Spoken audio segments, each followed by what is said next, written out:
Islamic videos के लिए Hind Islamic channel को सब्सक्राइब करें, बेल आइकन दबाएं ताकि नए वीडियो की अपडेट। अर्ज कर रहा था कि कई बार हुजूर को वालिदैन याद आए, लेकिन एक मकाम पर हुजूर एक मौका सिर्फ अर्ज कर रहा हूँ, एक मौका सिर्फ अर्ज कर रहा हूँ कि हुजूर अलैहिस्सलातु व तस्लीम को जब माँ बाप की याद आती थी तो हुजूर की आंखों में आंसू आ जाते।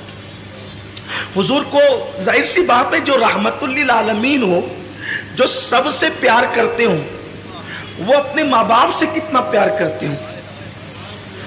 और हुजूर के माँ बाप जैसे माँ बाप होने की हैसियत से किसी के नहीं है। अगर बात हुजूर के वालिदैन की आई है तो मुझे हुजूर की अम्मी जान की याद आ गई। हुजूर की अम्मी जान सैयदा आमिना, जब लोग दौरे जहालत में जीते थे तो उस वक्त हुजूर की अम्मी के पास इतना इल्म था कि हुजूर की अम्मी शायरी करती थी, शायरा थी हुजूर की अम्मी जान। उनकी शायरी किताबों के अंदर मौजूद है। बहुत बड़ी दानिश्वर थी हुजूर की अम्मी जान सैयदा आमिना खातून सलामुल्लाह अलैहा। बल्कि हुजूर की अम्मी की याद आई है तो मैं दो बातें अर्ज करना चाहता हूँ। एक बात कहना चाहता था लेकिन एक बात और याद आई। हुजूर अलैहिस्सलाम की उम्र जब 6 साल की हुई तो उस वक्त हुजूर की अम्मी का विसाल हो गया, हुजूर की वालिदा का विसाल हो गया। विसाल का सबब ये चीज बनी कि हुजूर की उम्र 6 साल की थी। हुजूर की अम्मी जान ने कहा, मेरे शहजादे मोहम्मद, तुमने अपने वालिद की जियारत नहीं की है, एक काम करो कि तुम्हारे वालिद की कब्र यसरब में है, यानी मौजूदा मदीना मुनव्वरा। उस वक्त वो मदीना नहीं बना था, यसरब उस कहलाता, यसरब में है तुम्हारे अब्बा की कब्र। चलो, तुमने बाप का चेहरा तो नहीं देखा, तुमको वालिद के मजार की जियारत करा करके लाती हूँ। हुजूर अलैहिस्सलाम 6 साल की उम्र में पहला सफर करते हैं। हुजूर का ये पहला सफर है 6 साल की उम्र में। और 6 साल की उम्र में पहला सफर हज के लिए नहीं है, तिजारत के लिए नहीं है, नमाज के लिए नहीं है, बल्कि मजार की जियारत के लिए।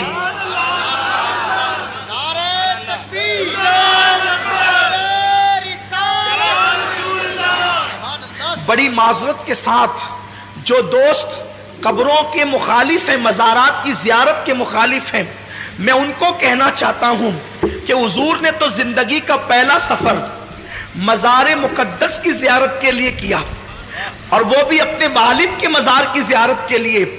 6 साल की उम्र में हुजूर अपनी अम्मी से कहते हैं, अम्मी ठीक है। दरअसल बात ये थी कि हुजूर अपनी माँ के पेट में थे और सिर्फ 2 महीने या 3 महीने या 4 महीने के अंदर अमल की शक्ल में थे। हुजूर के वालिद का विसाल हो गया, हुजूर के वालिद का विसाल हो गया। वो तिजारत के लिए गए थे, मुल्क शाम से वापस लौट रहे थे, जिसे हम मदीना मुनव्वरा कहते हैं। अब जब वहां पहुंचे तो उनकी ननियाल में रुके, बीमार हुए और वहीं पर आपका विसाल हो गया। तो हुजूर की अम्मी ने कहा था, बेटा चलो मैं तुम्हें अब तुम्हारे वालिद की मज़ार की ज़ियारत करा दूं।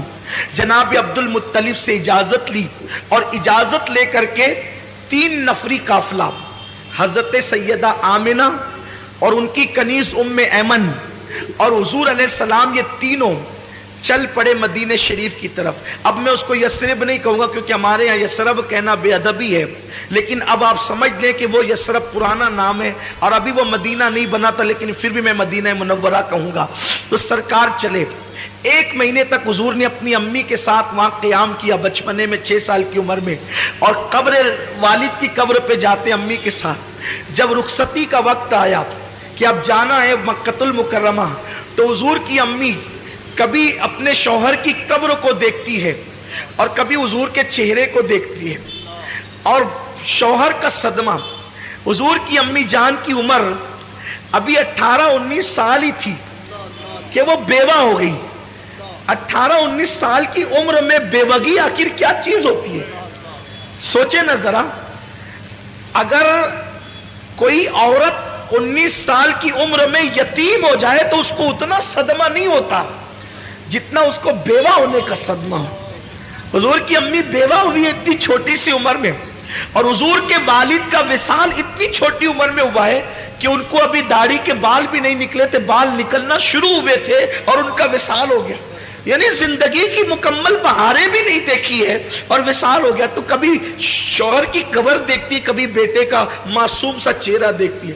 اور 6 سال کی عمر میں میرے نبی کتنے خوبصورت لگتے ہوں گے.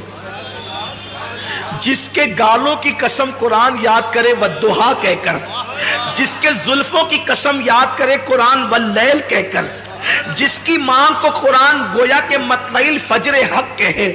آخر اس رسول اعظم جب بچے لڑکپن کی طرف جاتے ہیں تو بڑے خوبصورت لگتے ہیں، جب جوانی کی طرف جاتے ہیں تو بڑے حسین لگتے ہیں. عام بچے بھی خوبصورت لگتے ہیں، تو جس کی صورت خدا بھاتی ہو اس کے شباب کا عالم کیا ہوگا. گود میں عالم شباب، حال شباب کچھ نہ پوچھ. تو کبھی بیٹے کا چہرہ دیکھتی ہے، کبھی شوہر کی قبر دیکھتی اور اشعار پڑھتی ہے شوہر کی یاد میں، اور بیٹے کا ہاتھ پکڑ کر کے پھر آخری بار قبر دیکھ کر کے نکلتی ہے. اسی میں طبیعت میں تبدیلی شروع ہوئی، طبیعت بدلنا شروع ہوئی، سفر شروع ہوا، یہاں تک کہ مقام ابوا تک پہنچتے پہنچتے اب سفر کی ہمت نہیں رہی. تو ام ایمن سے کہتی ہیں ام ایمن اب میں یہاں سے آگے جانے کی میرے اندر طاقت نہیں ہے. تو ام ایمن کے سہارے اپنی سواری سے نیچے اترتی ہیں، اور نیچے اترنے کے بعد ایک چھوٹا سا ٹیلا تھا جو اب بھی ہے، اس پر چڑھتی ہیں.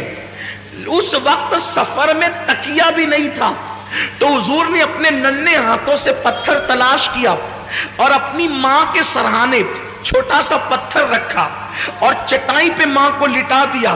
حضور کی امی جان لیٹی ہوئی ہے اور سینے کے پاس اللہ کے رسول، 6 سال کے اللہ کے رسول جلوگر ہیں. کبھی حضور کی امی حضور کا چہرہ دیکھتی ہے اور کبھی ام ایمن کو دیکھتی ہے اور روتی ہے. حضور ماں کو روتا دیکھ کر روتے ہیں اور حضور امی سے پوچھتے ہیں ماں تم کیوں رو رہی ہو. میں جب بھی اپنی ماں کو ماں کہتا ہوں تو صرف اس نیت سے کہتا ہوں کہ میرے نبی نے آمنہ کو ماں کہہ کے پکارا ہے، بس اس یادگار کو زندہ کرنا ہے، اسی لیے ہم اپنی ماں کو ماں کہتے ہیں. بس ماں کو ماں کہنے کی وجہ یہ ہے کہ میرے محبوب نے آمنہ کو ماں کہہ کر کے پکارا ہے. اور اللہ اکبر، ساری کائنات جس کو پکارتی ہے، ساری کائنات جس کو پکارتی ہے، اس نے آمنہ کو پکارا ہے. یہ میرے نبی کی ماں کی شان ہے، یہ میرے نبی کی ماں کا مقام ہے. حضرت آمنہ خاتون دیکھتی، حضور کہتے ہیں امی تم کیوں رو رہی ہو. تو ام ایمن کا ہاتھ پکڑ کر چہرہ رسول کا دیکھ کر کہتی ہے ام ایمن اب میں بچوں گی نہیں، یہ میری آخری ساعتیں ہیں. میرا بیٹا بڑا شان والا ہے، میں نے بڑے شان والے بیٹے کو جنم دیا ہے، اس کو سنبھال کر مکہ لے جانا میری امانت کو. آمنہ خاتون کہتی ام ایمن میرا بیٹا وہ ہے کہ مشرق سے لے کے مغرب تک جس کی شان کے ڈنکے بجیں گے. ابھی لوگوں کو پتا نہیں ہے، ابھی لوگوں کو پتا نہیں کہ اللہ کے رسول ہے. حضور کی امی کہتی ہے کہ میرا بیٹا وہ ہے کہ مشرق و مغرب میں جس کی عظمت کے ڈنکے بجیں گے. اللہ اکبر. اور پھر اس کے بعد کس شان سے نبی کی امی دنیا سے جاتی ہے. امام زرقانی نے لکھا ہے کہ حضور کی نعت پڑھتے ہوئے وہ دنیا سے، حضور کی نعت، حضور کی نعت اس امت میں سب سے پہلے حضور کے گھر سے لکھی گئی ہے. حضور کی نعت سب سے پہلے حضور کے گھر سے لکھی گئی ہے. نعت لکھنا یہ حضور کے گھر والوں کا طریقہ ہے.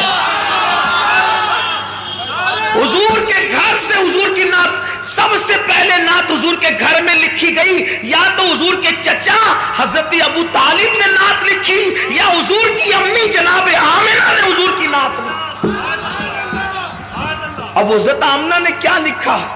حضرت آمنہ کے جو اشعار ہے اس کا مفہوم پیش کر رہا ہوں. وہ کہتی ہیں ہر نئی چیز پرانی ہو جائے گی، ہر نئی چیز پرانی ہو جائے گی، ہر عروج کو زوال آئے گا. فرماتی ہے مگر مجھے کوئی بھلا نہیں سکے گا، مجھے کوئی بھلا نہیں سکے گا. ذرا دیکھیں تو کیوں نہیں بھلائے گا.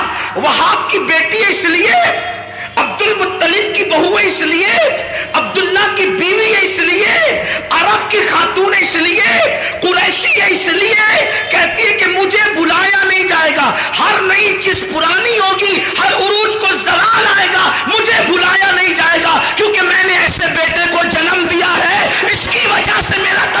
मशरिक व मगरिब में। नारे तकबीर, नारे रिसालत, अज़मत मुस्तफा, सुभान अल्लाह सुभान अल्लाह।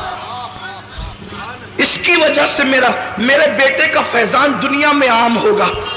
गोया के नबी की नबूवत का और किस शान से दुनिया से जा रही है, रसूल के चेहरे पे नजर है, जबानों पे नाते मुस्तफा है, और इसी शान से वो दुनिया से रुखसत होती है। रोते हुए अचानक आंखें बंद हो जाती है। जब माँ की आवाज बंद हो गई और आंखें बंद हो गई, हुजूर अपनी माँ को हिला के, अम्मी तुम बोलती क्यों नहीं? एक 6 साल के पैगंबर के जज्बात थे, मासूम जज्बात। अम्मी तुम बोलती क्यों नहीं? उम्मे ऐमन ने हुजूर को पकड़ के सीने से लगाया, कहा शहजादे जो दुनिया से चले जाते हैं वो बोला नहीं करते, जो दुनिया से चले जाते हैं वो, मेरा ईमान है। खैर से उम्मे ऐमन ने हुजूर को मना कर दिया। अल्लाह की इसमें हजारा हिकमतें थी। अगर हुजूर दूसरी मर्तबा बोल देते ना कि अम्मी तुम बोलती क्यों नहीं, तो तारीख गवाह हो जाती कि हुजूर की मां बोल पड़ती। जिसके इशारे से संग रेजे बोलते हैं, जिसके इशारे से पागल ऊंट बोलते हैं, जिससे हरनी बातें करती है, उम्मे ऐमन ने कह दिया शहजादे जो दुनिया से चले जाते हैं वो बोला नहीं करते, बल्कि उनको फिर कब्र में दफन कर दिया जाता है। तो माँ को कब्र में रखना है। मैं अपने अल्फाज के जामे में तारीखी हवाले पढ़ रहा हूँ कि माँ को कब्र में रखना है। तो हुजूर ने नन्ना सा पत्थर अपने हाथ में लिया, नन्हे से गोरे गोरे खूबसूरत हाथों में, और उस टीले को उम्मे ऐमन के साथ खोदना शुरू किया। दाऊद अलैहिस्सलाम के हाथों पर अल्लाह ने लोहे को नरम कर दिया और हुजूर के हाथों पर वो टीला नरम हो गया। उम्मे ऐमन के साथ मिलकर अल्लाह के रसूल ने माँ की कब्र खोदी। शायद ये पहली और आखिरी कब्र थी जिसको रसूलुल्लाह ने अपने हाथों से खोदी थी, और खोद करके फिर माँ को लिटा दिया और मिट्टी बराबर कर दी। उम्मे ऐमन हुजूर को देखती है और कहती है चलो मक्के चलना है। हुजूर बड़ी मासूमियत से पूछते हैं उम्मे ऐमन मेरी अम्मी, उम्मे ऐमन मेरी अम्मी। उम्मे ऐमन ने कहा शहजादे मकाम अब्वा में क़यामत तक तेरी मां को हम छोड़ जाते। जैसे हाथ पकड़ा और नीचे उतरी, हुजूर ने हाथ छुड़ा दिया। उम्मे ऐमन कहती हुजूर ने हाथ छुड़ा दिया और दौड़ते हुए कहीं चले गए। मैं ढूंढने लगी, कहीं नहीं मिले। जब मुझे कहीं नहीं मिले पे परेशान हो गई, आमिना की अमानत कहाँ चली गई, आमिना की अमानत कहाँ चली गई। जब मैं ढूंढ चुकी कहीं नहीं मिले तो मैं टीले पे चढ़ी तो क्या देखा कि हुजूर माँ की कब्र से लिपट कर रो रहे हैं, माँ की कब्र से लिपट कर रो रहे हैं। और मैंने ये जुमले सुने कि अम्मी तुम्हें तो मालूम था ना कि सबका कोई ना कोई है, मेरा तो तुम्हारे सिवा और कौन है, तुम भी मुझे छोड़ करके चली। बाप तो पहले ही चले गए थे, तुम भी छोड़कर रास्ते में चली। रो रहे थे हुजूर अलैहिस्सलाम। उम्मे ऐमन कहती मैंने उठाया और कहा कि चलिए चलिए, यहाँ तक कि हुजूर को मैं लेकर चली। हुजूर पलट पलट कर रोते थे और माँ की कब्र की तरफ देख। ये माँ है। आज जिन माँओं की कद्र आपके हमारे पास नहीं है, माँ है।